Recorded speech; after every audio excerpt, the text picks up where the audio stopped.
How many of you ever thought about writing a book about your mother? I don't see anybody raising your hand. Why is that? How many of you would write a book about what your mother had to put up with? Now that's different. That kind of came to mind this week. The neighbor behind us had this real tall palm tree. And it went up next to the neighbor's house almost to the roof, which meant it was going about 3 stories tall. And I heard this noise, and I looked outside, and here was some gentleman who had shinnied up the tree with a power saw, cutting that thing down. And it was interesting to watch, and I had the left hand, is he going to make it? The right hand, is he not going to make it? The left hand won. He made it, and I was glad. But it put me to mind about my mom. It was right after the Second World War, and we had moved from Pittsburgh, California from Valero to Pittsburgh, and we lived in the Las Mananas Hotel. That was the best place that I think I ever lived up to that point. I had my own elevator. I had my own kitchen. The chefs knew me, and I got little snacks when I went by and by. And they finally had to tell Mom and Dad that I should not take the elevator quite so much. So I used the stairs. I enjoyed that. And there were these palm trees, just like the one that was cut down. And I knew my mom was up. She had a little desk sitting right by the window. And she had the window open for fresh air. And so I thought, well, I think I can shinny this tree and talk to my mom. So I shinnied up the tree, and I started yelling at my mom. And she put her head out the window and started yelling at me and told me to get down and get into the house right away. I got into the house right away, and I didn't get spanked, but boy, did I get a bawling out. And she wanted to know if I knew how I could have fallen to my death. Well, I knew then, and of course anything Mama would say was absolutely right. This is the thing about Mom. Years later, she opened up this box that had some pictures in them, those old black and whites, and she had a picture of me at the very top of the tree waving at her. After she took the picture, then she got concerned about my safety. And I don't know whether to forgive her or help her or both. And I would love to put a book together with stories. We ought to do that sometime. But today, I want to focus a little bit more on the importance of motherhood. Because it is, I think, a vital point in our time, as in all times. So I invite your attention to Ephesians chapter 5. And I'll probably sidestep some of the landmines today because of the things I want to draw from the text. Husbands, love your wives just as Christ also loved the church and gave himself up for her, so that he might sanctify her, having cleansed her by the washing of water with the word, that he might present to himself the church in all her glory, having no spot or wrinkle or any such thing, but that she would be holy and blameless. So husbands ought also to love their own wives as their own bodies. And he who loves his own wife loves himself. For no one ever hated his own flesh, but nourishes and cherishes it, just as Christ also does the church, because we are members of his body. For this reason a man shall leave his father and mother and shall be joined to his wife, and the two shall be one flesh. This mystery is great, but I am speaking with reference to Christ and to the church. Everybody understands, everybody I think knows that we are living in monumental times of change. Sometimes as you look back and see the changes that took place in the 60s and 70s, don't seem to be quite so important as these. Maybe it's because we can say we've survived them. Nevertheless, we face challenges like we've never heard before. We sit back and we wait what the Supreme Court is going to say about same-sex marriage. And if you read some of the works of some of the doomsayers, we preachers and churches, if we don't go along with it, we're going to be in deep trouble. And so we sit and wait to see what's going to happen. But what we notice in this is there always comes little bumper sticker tags. And we have one today that seems to be going around that it says marriage is made of one woman and one man. One man and woman, and we personally agree with this. But there's going to be more to it than that. Particularly for us who are Christians and we understand what a Christian marriage is. And that's what my interest is today. It's that additional element that makes a very significant and vast difference. I want us to look at the two primary historical sources from which we have derived our national values. It was in 1985 that Robert Barr of UC Berkeley wrote a book called The Habits of the Heart. He was surprised at how popular it was because it made the bestsellers list. And one of the things that I remember from that book is a reminder of what I'd been told before and had not really quite remembered. That our national values have been drawn from two wells, from two sources. The Greco-Roman source and the Judeo-Christian source. And we have drawn a lot from each of those. In some areas they're complementary, in other areas they compete. So what I'm going to do this morning is to look at these two sources and try to bring them to bear on the matter of motherhood. And understand that underneath the surface of what I'm trying to say and what is the foundation is that basically motherhood is so important that we as fathers and as husbands, as men, should support motherhood that goes beyond this day, that goes beyond flowers and candy, and perhaps eating out, and understand that this is a person of primary importance.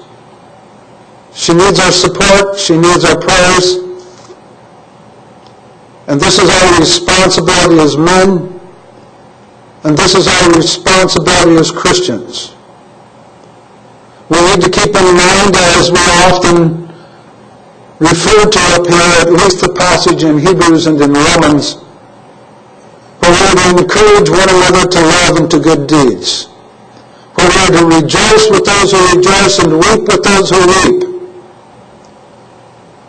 And that would include those ladies who have entered in to motherhood.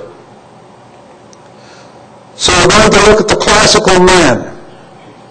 We're going to look at the classical Greco-Roman man and the classical Judeo-Christian man.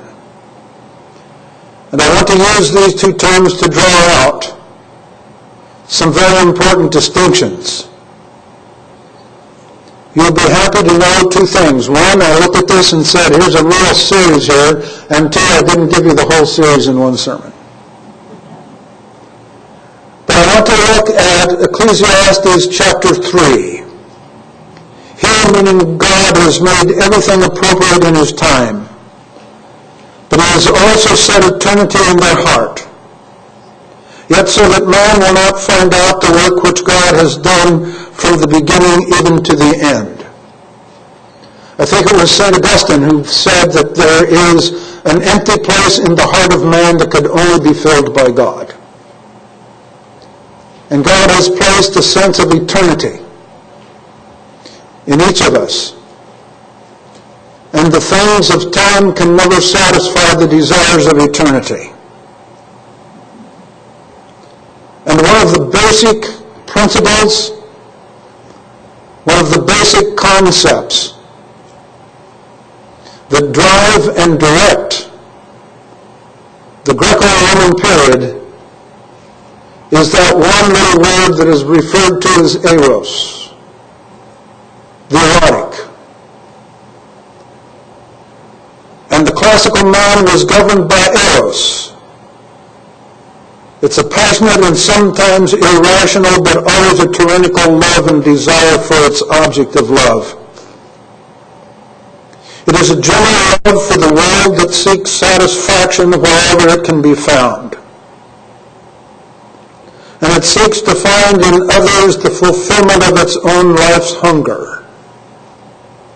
It is self-centered. It is ego-focused. And if that does not sound like a description of the time and the period of the selfie, I don't know what is. We live in the age of the selfie. It's a wonder we don't have more car wrecks with people holding their little phone up there, taking a picture of themselves, going down the Autobahn at 110 miles an hour. I'm just making this up as we go along, but I think there's some touch with reality. And I had to tell you that because you didn't have enough discernment to know that I was off on a flight. But notice that the term itself is more than just physical. It is primarily mental.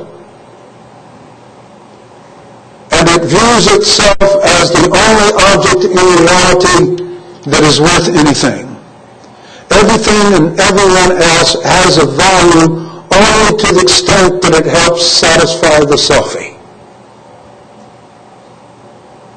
And this is where we have moved over the last 40 or 50 years. We live in the period of the selfie, and we should recognize it as that. And notice that his marriage will be governed by the selfie, by eros. From man with your hand, O Lord. From men of the world whose portion is in this life, and whose belly you fill with your treasure, they are satisfied with children and leave their abundance to their babes. They may have a yearning and a burning for that which is eternal, but finally they will have to settle. But the classical man, he will marry, and he will expect fidelity from his wife. If someone is found committing adultery with her, he can kill her and not be brought to trial. Not kill her, kill him. He can divorce her if he wants. But things are a little bit different for him. His marriage was intended for procreation and the extension of the family into the next generation where he cannot go very far. He was free to have affairs that were either hetero or homosexual. And there is the trait that remains today. In the great debate that seems to be going on between same-sex marriage, oftentimes you hear people say such things as, well, homosexuality has been there and all the time. Yes. But from Roman classical, Roman Greco, you can't find a homosexual marriage.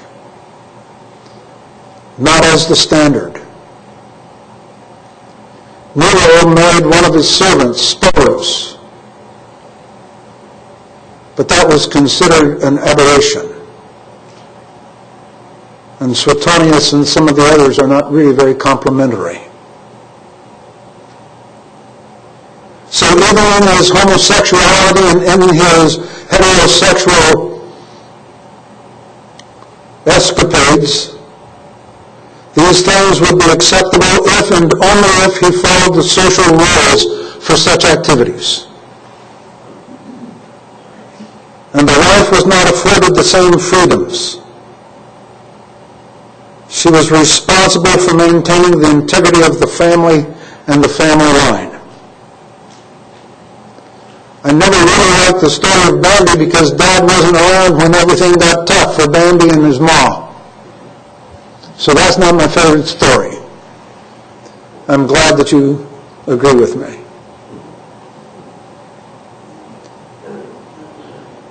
But the classical man had to be satisfied with the accomplishments of his time. And his satisfaction could only mount up to the building up of treasure that he received from the God that he would not recognize and pass it on to his children as a legacy, and maybe his name will be remembered for a generation or two. And they work to build up an abundance so they can leave it to their babes. And the writer of Ecclesiastes, Solomon says, and he doesn't know whether he's going to leave it to a wise man or a fool. This is a thumbnail sketch. There's more to it. But we want to look mostly at the Christian man. We want to do so because some of the studies show that particularly in evangelical churches there's not much difference between us in our value system and that of society itself. So we want to look at the profile of the Christian man, the thing that we ought to be, and the thing that many times we are. He is governed by agape love, not eros. And it's interesting to notice that the writers of the time understood that the word itself was primarily relegated to the gods, where they would make discerning judgment. And contrary to eros, one of the outstanding points of agape love is that it is intelligent, it is thoughtful, it is deliberate, and it is not enslaving. We speak of the freedom of the will, but if you look at the Judeo-classic situation, what you see is that eros binds and enslaves, even while they call for freedom of the will. Agape is where freedom is found. But notice that the agape love embraces the command to look outward, not inward, to look both upward as well as outward. He is to love God and he is to love his neighbor. And notice he is to love God and to love his neighbor as himself. So that if there will be satisfaction, there will be the attempt to have this satisfaction mutual. And notice that love hates the evil and is committed to the good. Abhor what is evil. Stick to what is good. And in our time when we are told that everything is relevant and there's no such thing as an absolute to make an absolute right or wrong, we understand differently. And love will give preference to each other. Love does no wrong to another, therefore love is the fulfillment of the law. It hates the evil, it's committed to the good, therefore it will do no harm, and it will give preference to each other. Be devoted to one another in brotherly love, and give preference to one another in honor. Self-centeredness will never survive in that kind of a context. But self-centeredness has no place. If you look at the size of this audience, this congregation, and you say to yourself, I have to give preference to all these people, me versus all of those, but they have to give preference to you. Did you lose or did you win? You've got people caring for you, even as you seek to care for people. That's the way we are. That's what we do. And notice as well that he will find his satisfaction in the upward look. Often is the time in our lives that we go through the dark valley, we go through the deep and troublesome waters, and we say there is no satisfaction here. And that may be true for a season. But there is always satisfaction to be found in the upward view. And the Christian man will look and remember the words of the psalmist. Whom have I in heaven but you? And besides you I desire nothing on earth. My flesh and my heart may fail, but God is the strength of my heart, and he is my portion forever. After the smoke settles, after the dust settles, after the water is calm, after we leave the dark valley, what we find is all those things that could have been lost in those troublesome situations, what we still have left is God. And his standards for us. from men with your hand, O Lord, from men of the world whose portion is in this life, and whose belly you fill with your treasure. They are satisfied with children and leave their abundance to their babes. As for me, I shall behold your face in righteousness, and I will be satisfied with your likeness when I awake. Notice it is the upward look that is the source of transforming hope. Years ago, Alice and I took a trip with my uncle down through Texas and Louisiana and Alabama and Florida. And I don't even remember the name now. Some of you have been down there. You will tell me, I'm sure. I hope you do. I'll call the congregation together and right this wrong.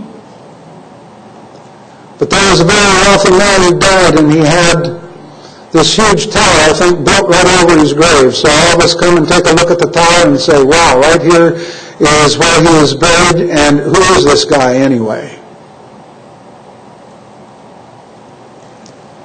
But for the upward look, I will behold your face in righteousness, and I will be satisfied with your likeness when I awake. When I go through the dark hours, when I awake in your presence, then I will know that it was worth it to go through the valley of the shadow of death and to dwell in the temple, the tabernacle, the palace of God forever. And notice that his outward look is for the sake of giving and not taking. Do nothing from selfishness. Leave Eros with Alexander the Great. Pick up agape with Jesus.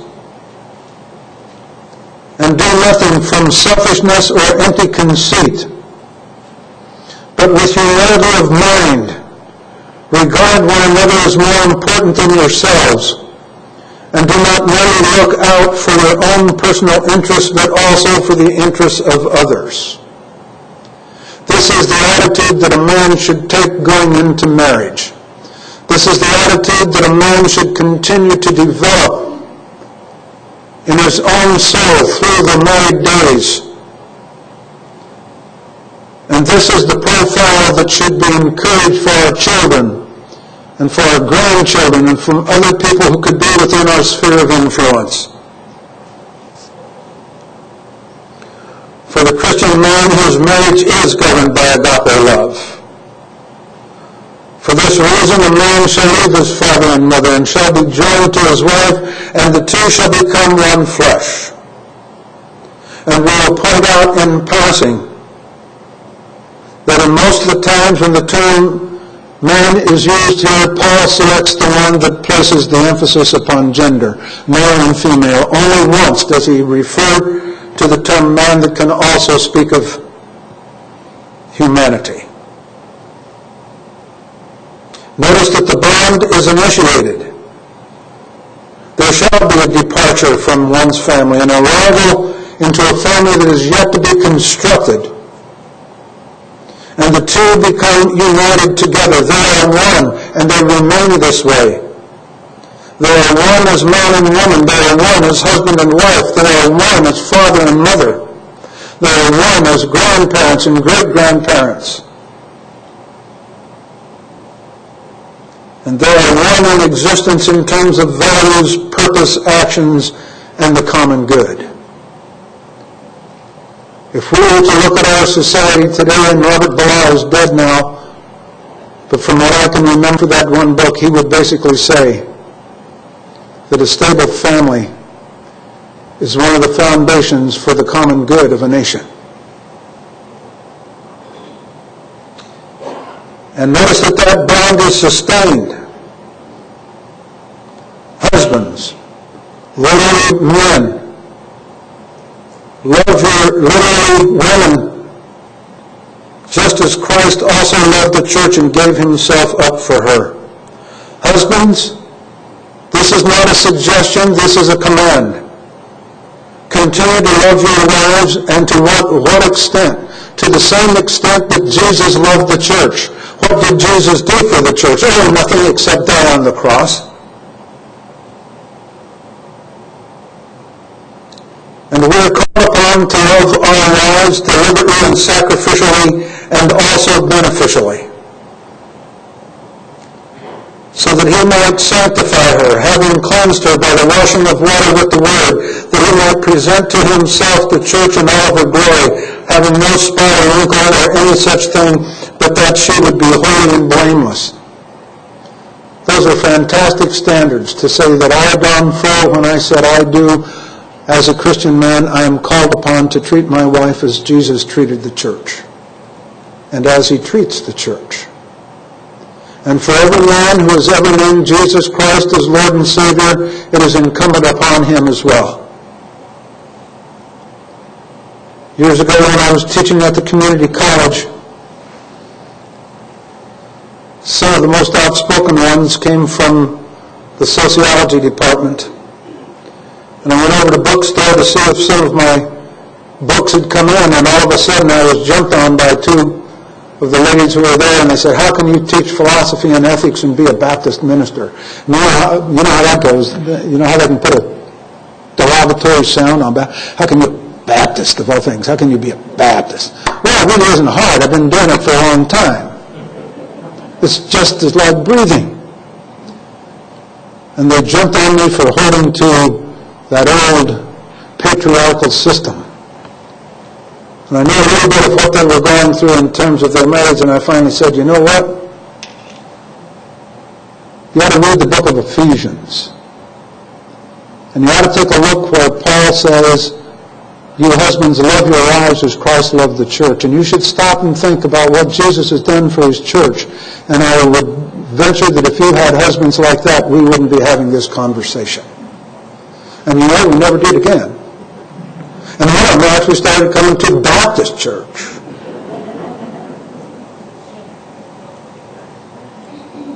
These are the standards that are set out for us. And I will not be the first to stand in line to say that I have achieved, but at least I know what I'm supposed to be and do. And it doesn't have much to do with eros.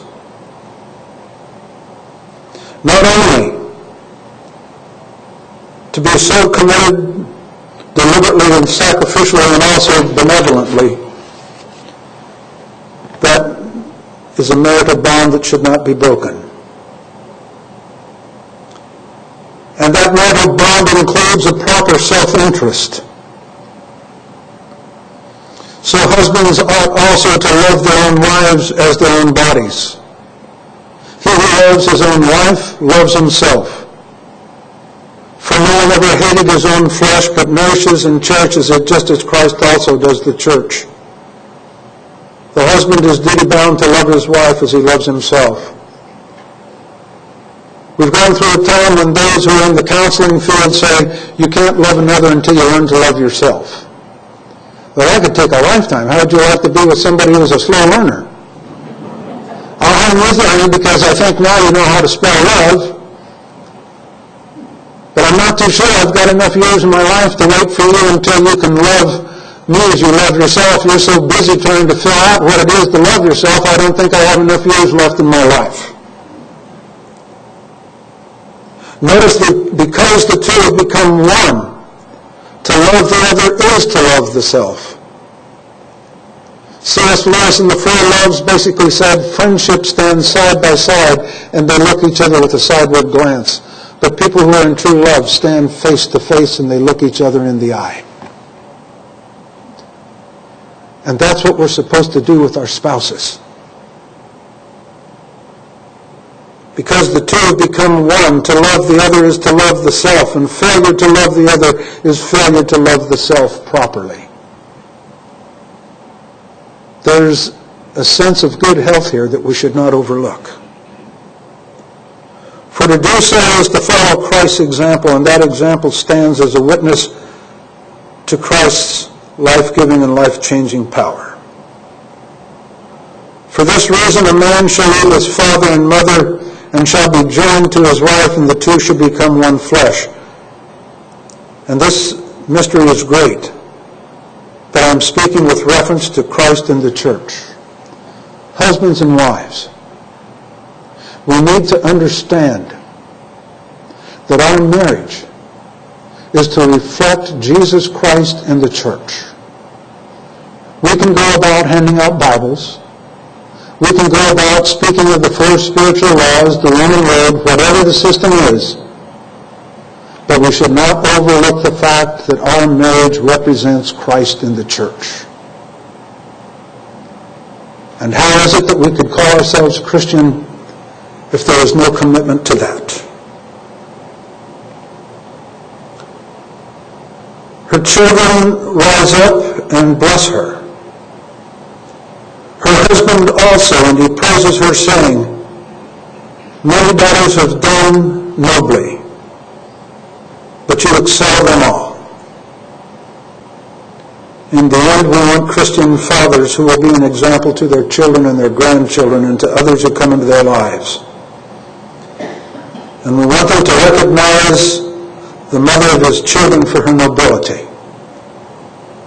And that nobility is supported, sustained, and encouraged. And we want him to stand back and let his children give to her the recognition that is hers. That's what we do because that's who we are. And we want their lives together to represent Christ and his church. For this is a matter of important witness and testimony. One of my friends that I've known since about the second grade was in the ministry too. And one time after he'd been at the church for about 18 years, I said, "Jay, how come you're moving on?" He says, "Furrow, there's only so many times that you can give a Mother's Day and a Father's Day sermon. And after about 17 or 18 years, I don't think I can come up with another one." And sometimes you feel that way on Easter and Christmas too. But I've never tired of saying the same thing on Easter or Christmas, Mother's Day or Father's Day. So you ladies who are here and your mothers, happy Mother's Day. You grandmothers, happy Mother's Day. Maybe our lives have not been perfectly lived along the way. But God's grace is sufficient, and happy Mother's Day. Father, as we come to